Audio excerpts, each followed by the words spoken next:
நாம் நம்மை தெரிந்து கொள்ளுகின்ற போது என்னெல்லாம் நடக்கும், நம்மை பற்றிய அறிவு மேலோங்க மேலோங்க ரொம்ப சந்தோஷம் வரும், ஆனந்தமாக இருப்பீங்க. ஏன்னா ஒவ்வொரு வேளையும் சாப்பிட்டே பழகின நாமம் இந்த உணர்வுகளை சிற்சபை நடுவே ரெண்டு பொருளுக்கு மத்தியில் இரண்டு கண்களை மேலே ஏற்றி நடு மையத்தில் மனசை நிறுத்தி பழகின்ற போது இந்த பிராணமய கோஷம் நிறைவு பெறுவதால், இந்த பிரான் உள்வாங்குவதால், காற்று உடல் முழுவதும் பரவுவதால், காற்று உடல் முழுவதும் நிரம்புவதால் எனர்ஜின்னு சொல்லக்கூடிய சக்தி இந்த உடல் அதிகமாக பெறும். உண்ணும் உணவை விட, பருகும் நீரை விட இந்த சுவாசம் அவ்வளவு வேலை செய்யும். அந்த பிராணாசக்தி அதுதான் காற்று. காற்று அவ்வளோ ஆற்றலை தருமா?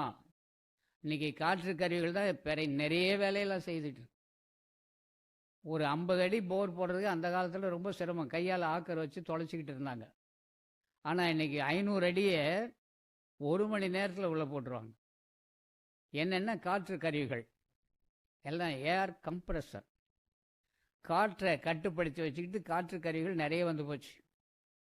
பிரேக்கு, நம்ம ஓட்டுற வண்டி கூட பிரேக்குன்னு சொல்கிற தடை எதனால் இருக்கு? ஏர் பிரேக். இந்த காற்றை வைத்து கொண்டு பண்ணிகிட்டு இருக்கிறோம். அந்த காற்று கருவி அவ்வளோ உயர்ந்ததாக இருக்குது.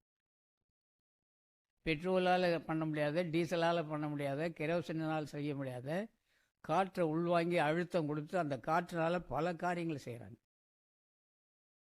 வீடெல்லாம் பெருக்கிறதுக்கு வேக்யூம் கிளீனர்னு ஒன்று வந்து போச்சு.